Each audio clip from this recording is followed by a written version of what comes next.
Assalamualaikum warahmatullahi wabarakatuh. Alhamdulillah, wassalatu wassalamu ala rasulillah wa ala alihi wa sahbihi wa mawalah amma ba'd. Hadirat al-fadil, pemirsa media Yaping dimanapun berada. Ada beberapa hal yang harus diperhatikan dalam puasa. Ada yang wajib, ada yang sunnah zahirah, ada yang sunnah batinah juga. Yang wajib ada 6 macam. Yang pertama adalah meneliti kapan mulai tanggal Ramadan. Sebab dasarnya faman syahida minkumus syahra falyasumhu. Yang menyaksikan bulan puasa maka harus berpuasa, menguasai. Dan kapan mulainya itu yang harus kita teliti. Apa yang harus kita teliti? Ada perintah bahwa kita wajib puasa itu karena sudah melihat hilal. Sumu li ru'yat wa aftiru li ru'yati. Fa in ghumma 'alaikum fa'akmilul 'iddata 30 yawman. Berpuasalah kalian karena melihat tanggal, dan berbukalah dalam tanda kutip maksudnya lebaran apabila sudah melihat hilal bulan Syawal. Kalau ternyata kita nggak mampu melihat karena terhalang awan, maka untuk akhir Ramadan itu hitungannya harus 30 hari. Sarasina yauman. Tetapi kalau hal ini sekarang ini sudah nggak terlalu ribet. Kenapa? Sudah zaman sudah maju, informasi gampang kita dapatkan. Dan kita, pemerintah kita juga setiap bulan awal atau akhir Ramadan selalu ada giat-giat untuk melihat apa sudah tanggal apa belum. Jadi kita nggak perlu lagi harus muraqabah, artinya mencari-cari apakah bulan sudah ada hilal atau belum. Kita tinggal dengerin saja berita dari Departemen Agama dalam hal ini atau dari pemerintah. Yang kedua adalah niat. Niatnya itu harus setiap malam. Ada pendapat Imam Malik boleh niat seluruh bulan puasa. Artinya dari awal Ramadan itu kita niat nawaitu shauma syahri Ramadan kullihi lillahi ta'ala. Ini kalau menurut Imam Syafi'i harus setiap malam. Biasanya itu kalau al-khuruj minal khilaf mustahabun. Kalau Imam Syafi'i mengharuskan setiap malam, sedangkan Imam Malik tidak mengharuskan, cukup 1 bulan penuh. Maka khuruj minal khilaf itu disunahkan juga niat sebulan penuh gitu. Tetapi kita gabungkan juga niat setiap malam. Dan niat puasa Ramadan itu bukanlah apa yang kita ucapkan sehabis tarawih itu. Nawaitu shauma ghadin an adai fardhi syahri Ramadhana hadhihi sanata lillahi ta'ala. Kalau Ramadhana hadhihi sanata ya. Kalau Ramadhani hadhihi sanati. Itu masalah nahwu dah. Kalau Ramadhana karena dia isim ghairu munsharif, hadis sanata jadi maf'ul fi, atau dimudhofkan kepada hadis sanati jadi Ramadhani hadis sanati. Sebab kalau sudah dimudhofkan itu menjadi munsharif gitu. Bukan itu hanya untuk kita ucapkan menuntun hati kita.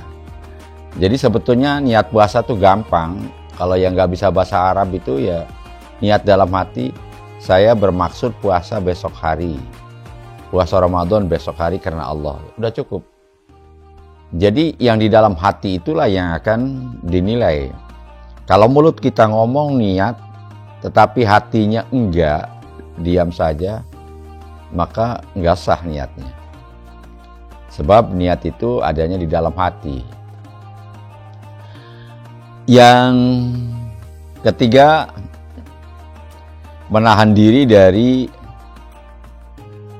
masuknya sesuatu ke jawab kita atau ke perut kita, bolongan kita secara sengaja. Dan ingat puasa. Jadi kita menahan diri jangan sampai kemasukan sesuatu pada jawab kita. Jawab itu lubang, bukan hanya perut ya. Umpamanya hidung kita dengan sengaja dikasih air masuk ke dalam, atau telinga kita dikasih air masuk ke dalam, itu juga bisa membatalkan puasa itu. Kalau nggak sengaja, nggak apa-apa. Umpamanya bangun tidur, habis sholat subuh kita tidur, jam 9 karena biasa sarapan pagi. Ternyata masih ada nasi, kita makan. Tetapi lupa bahwa kita puasa. Setelah ingat kita berhenti langsung, itu enggak membatalkan puasa kita. La junaha 'alaikum fima akhta'tum bihi walakin ma ta'ammadat qulubukum. Jadi yang disengaja itu yang membuat batal itu. Jadi kalau kita makan pamannya udah hampir 1 piring, ada yang ingetin, kenapa kamu makan nasi? Nah, terserah saya kan nasi saya. Bukan kamu puasa enggak? Oh iya lupa. Terus berhenti, nggak batal puasa. Tapi kalau tanggung tinggal sesuap lagi, batal dia. Karena ada kesengajaan. Yang keempat, menahan diri dari bersetubuh. Kalau dia bersetubuh kemudian dalam keadaan lupa, itu tidak membatalkan puasa. Ya lupa dia puasa gitu. Wa in jama'a lailan awih talama fa asbaha junuban lam yuftir. Maksudnya gini, malam kita bergaul dengan istri kita, pagi-pagi udah subuh, kita dalam keadaan junub, itu nggak batal puasa kita. Atau kita mimpi, malam-malam kita mimpi keluar mani, terus kita masih dalam keadaan junub, baru bangun jam 5, nggak apa-apa, puasa kita nggak batal. Yang kelima adalah menahan diri dari bersenang-senang. Yang dimaksud di sini adalah mengeluarkan air mani dengan sengaja, baik dengan bersetubuh atau dengan yang lainnya di siang hari gitu. Kalau hal itu dilakukan dengan sengaja, maka batal puasa kita. Yang keenam, menahan diri dari sengaja untuk muntah. Jadi mengeluarkan isi perut dengan umpamanya ya melakukan apa sehingga dia muntah sengaja, itu hukumnya batal juga. Tapi kalau dia itu nggak sengaja tiba-tiba muntah, itu nggak membatalkan. Kalau sengaja itu hukumnya batal. Atau menelan ludah, atau menelan dahak tapi yang masih di dalam leher atau dalam lak-lakan istilahnya, itu kita telan nggak batal. Tapi kalau sudah keluar, kita ambil, kita telan lagi, itu batal. Itu diantara hal-hal yang penting untuk kita melakukan puasa, syarat-syaratnya. Tetapi juga ada syarat-syarat lain yang berupa syarat batiniah. Itu ada 6 juga. Yang pertama adalah menahan pandangan mata kita untuk terus-menerus melihat sesuatu yang tercela dan dibenci, dan menahan hal-hal yang bisa menyibukkan hati kita dan membuat lupa ingat kepada Allah Subhanahu wa Ta'ala. Jadi kita harus fokus Jangan mata kita terus ke sana kemari melihat hal-hal yang dibenci. Para jamaah yang Allah muliakan. Yang kedua adalah menjaga mulut kita dari omongan-omongan yang kotor dan juga bohong, ngata-ngatain orang. Kemudian diantaranya lagi adalah mengadu domba atau bicara kotor, juga berantem. Artinya berantem mulut. Oleh karena itu kalau ada teman kita ngajak bertengkar sama kita jawab, Qul inni shaim, katakan saya sedang puasa. Jadi waktu bulan puasa itu mulut kita itu jangan sampai kebablasan ngata-ngatain orang. Sebab ngata-ngatain orang, riba itu sama dengan makan. Jadi wala yaghtab ba'dukum ba'da ayuhibbu ahadukum ayyakula lahma akhihi maita fakarihtum. Jadi riba itu sepertinya kita lagi makan daging saudara kita. Makanya secara batin puasa kita nggak ada artinya gitu, nggak dapat pahala. Ya secara zahir puasa kita sah, tetapi mungkin nggak ada artinya. Makanya ada hadis, kam min shaimin laisa lahu min syamihi ilal ju' wal atas. Banyak orang yang puasa tapi nggak mendapatkan apapun dari puasanya kecuali rasa lapar dan dahaga. Bahkan pada zaman Rasulullah ada seorang wanita kalau malam selalu tahajud, siang harinya selalu puasa. Tetapi dia nggak mampu menjaga mulutnya untuk menyakiti tetangganya. Walakin la ya'manu jaruhu bahwa jaruha bahwa iqaha. Ditanyakan bagaimana hukumnya ya Rasulullah? Dijawab oleh Rasulullah, hiya finnar. Dia masuk neraka. Jadi puasanya rajin, sholatnya rajin, sholat malam. Tetapi mulutnya suka menyakiti orang lain, menyakiti tetangga dan yang lain-lainnya. Itu puasa kita nggak ada artinya. Nggak dapat pahala. Puasanya mungkin sah, tapi pahalanya nggak dapat. Jadi hanya ju' dan atos. Sama dengan sholat juga. La sholata liman la tanha sholatuhu anil fahsya'i wal munkar. Tidak ada artinya sholat bagi orang yang sholatnya tidak mampu mencegah dirinya dari perbuatan keji dan mungkar. Jadi ingin membentuk kesalehan hati kita, kesalehan perilaku kita, itulah ibadah kita. Oleh karena itu janganlah sampai kemudian kita berpuasa pengen dihormati orang lain. Sejak kapan puasa pengen dihormatin orang lain? Yang aneh sekarang ada gerakan bulan puasa harus tutup warung, nggak boleh buka. Loh kenapa? Boleh, tapi kalau sudah jam 4 atau jam 5, apa masalahnya? Apakah kita kemudian menjadi batal puasanya kalau melihat nasi? Dan kenapa hanya warung makan yang suruh nutup? Yang jualan roti, jualan air kan bisa membatalkan juga. Janganlah ibadah kita membuat sulit orang lain. Bahkan kalau perlu, kata Imam Ghazali, kalau kita sedang puasa itu kita harus kelihatan energik. Kalau perlu pakai minyak rambut dan nyisir segala macam. Tujuannya apa? Biar orang lain menduga kita nggak puasa. Jangan ini mah kalau puasa kita ngeludah mulu depan orang. Biar orang lain tahu bahwa kita lagi puasa, itu riya hukumnya. Sama dengan amal yang lain, sholat juga. Kalau riya dapat ancaman neraka wail. Gitu. Jadi sejak kapan kita ibadah kepada Allah pengen dihormati orang lain?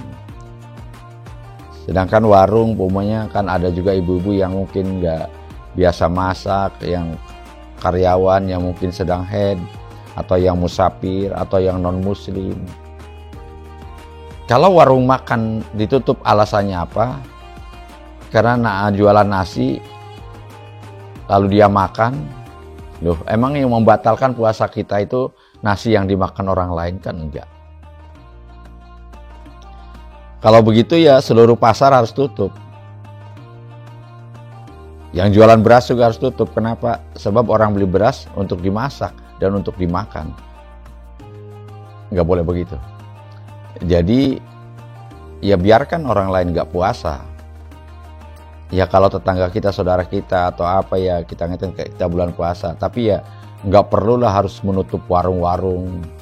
Kasihan juga itu yang jualan sayur pagi-pagi. Loh itu kan jualan sayur kan bisa aja untuk ntar sore untuk buka. Tapi bisa aja juga untuk dimasak dan dimakan hari itu. Siapa yang tahu, emang pedagang sayurnya bertanya, ini Bapak, Ibu beli sayur untuk dimasak sekarang apa? Ntar habis maghrib. Kalau sekarang nggak saya jual. Nggak bisa begitu. Bebas aja. Tapi dan yang beli kan bukan hanya orang muslim yang puasa aja. Yang lain-lain juga beli. Jadi nggak ada itu. Dari dulu larangan orang jualan nggak ada. Kalau begitu ya, sebab yang batalkan puasa itu bukan orang jualan, tetapi kita makan atau minum. Dan yang kita makan atau minum tidak berarti adanya di warung. Di kulkas kita juga ada. Buangin semua kalau begitu. Air-air yang kita punya buangin semua, sebab bisa membatalkan puasa kita. Puasalah di hutan sana. Jadi ya, yang dalam hal ini ya sampailah pada lakum dinukum waliyadin. Yang puasa ya silakan, yang nggak puasa ya silakan. La ikraha fiddin, qad tabayyana ar-rusydu minal ghayy. Kemudian yang kelima, yang keempat nih belum, kita menahan seluruh anggota tubuh kita dari perbuatan yang bisa mengakibatkan dosa. Tangan, kaki, mulut, semua, perut, syahwat, segala macam itu harus ditahan. Jadi sepertinya kita ini lagi memenjarakan nafsu kita, menundukkan nafsu kita. Kemudian yang kelima, jangan banyak makan yang halal waktu buka itu.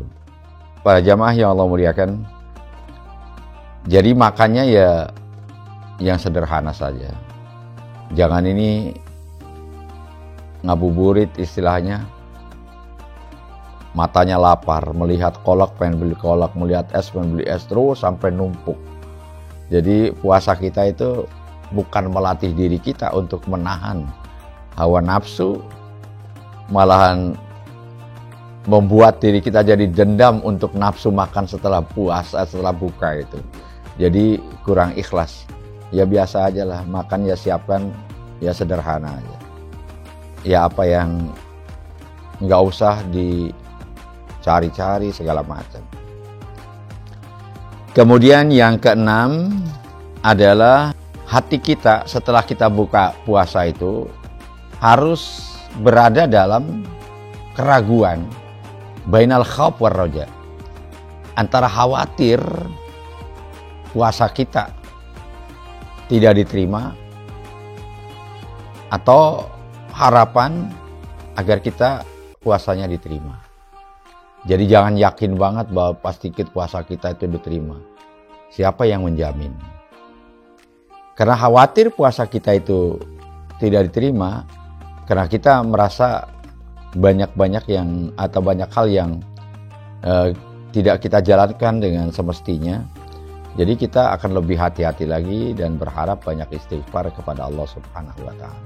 Para jamaah yang Allah muliakan, inti daripada puasa itu adalah la'allakum tattaqun, agar kita menjadi orang yang bertakwa. Diharapkan setelah sebulan kita puasa itu, maka menjadi Syawal itu ada kenaikan kualitas iman kita, kualitas ibadah kita, kualitas sosial kita, dan juga perilaku kita akan menjadi lebih baik, sehingga orang lain merasa adem melihat kita tidak berbuat jahat, tidak menyakiti orang lain. Dan inti daripada takwa adalah bahwa kita selalu dimonitor oleh Allah Subhanahu wa Ta'ala. Sebab Allah Subhanahu wa Ta'ala itu tahu kita berada di mana saja. Sebagai ilustrasi, kalau ada 3 orang, yang satu di Jepang, yang satu di Cina, yang satu umpamanya di rawa bebek. Umpamanya Zaid di Jepang, saya temuin, Zaid kamu ngapain? Saya lagi makan sushi. Ini ceritanya bukan bulan puasa. Enak nggak? Enak lah. Kamu tahu nggak kamu lagi makan sushi? Ya tahu lah. Tahuan mana kamu sama Allah? Ya tahuan Allah. Jadi Allah tahu nggak kamu lagi makan sushi? Allah tahu. Kemudian yang di Cina bakar, ngapain? Lagi makan capcay. Enak nggak? Enak lah. Tahu nggak kamu sedang makan capcay? Ya tahu. Tahuan mana kamu sama Allah? Ya tahuan Allah. Jadi Allah tahu nggak kamu lagi makan capcay? Ya pasti Allah tahu. Yang satu di rawa bebek mamanya. Si Umar ngapain? Lagi makan semur jengkol, Pak. Sama gabus pucung. Enak nggak? Enak. Kamu tahu nggak kamu lagi makan gabus pucung dan semur jengkol? Ya tahulah. Tahuan mana kamu sama Allah? Ya tahuan Allah. Jadi Allah tahu nggak kamu sedang makan itu? Allah tahu. Sampai ikan di dasar laut, kalau bisa saya tanya dan bisa jawab, baik ikan, kamu sedang apa? Sedang makan rumput laut umpamanya. Kamu tahu nggak kamu lagi makan rumput laut? Ya tahulah. Tahuan mana kamu sama Allah? Ya tahuan Allah. Jadi Allah tahu nggak? Allah tahu. Bahkan butir-butir pasir di dasar laut, kalau bisa saya tanya dan dia bisa jawab, saya tanyakan, kamu sedang ngapain? Nah, lagi duduk-duduk aja. Kamu tahu nggak kamu lagi duduk? Ya tahulah. Tahuan mana kamu sama Allah? Ya tahuan Allah. Jadi Allah tahu nggak kamu berada di sini? Allah tahu. Itulah arti la ya'zubu anhu mithqalu dzarratin fil ardi wala fis sama wa huwas samiul basir. Jadi Allah selalu tahu dan memonitor kita. Oleh karena itu kita dalam bulan puasa, meskipun sendirian di dalam kamar, ada kolak, ada segala macam, kita nggak makan itu. Kenapa? Karena kita merasa diawasi oleh Allah Subhanahu wa Ta'ala. Jadi marilah setelah bulan puasa ini kita selalu merasa bahwa ada CCTV, bahkan lebih dari CCTV. Ada Raqib Atid yang selalu mengikuti kita dan selalu mencatat apa yang kita lakukan. Dan itulah yang akan kita pertanggungjawabkan di akhirat nanti. Kalla idza bu'thira ma fil qubur wa hussila ma fis sudur inna rabbahum bihim yauma idzil khabir. Jadi seluruh apa yang ada di hati kita akan dikupas nanti di hari akhirat. Apa yang kita lakukan secara sengaja akan kita pertanggungjawabkan di akhirat nanti. Semoga apa yang saya sampaikan ini ada manfaatnya.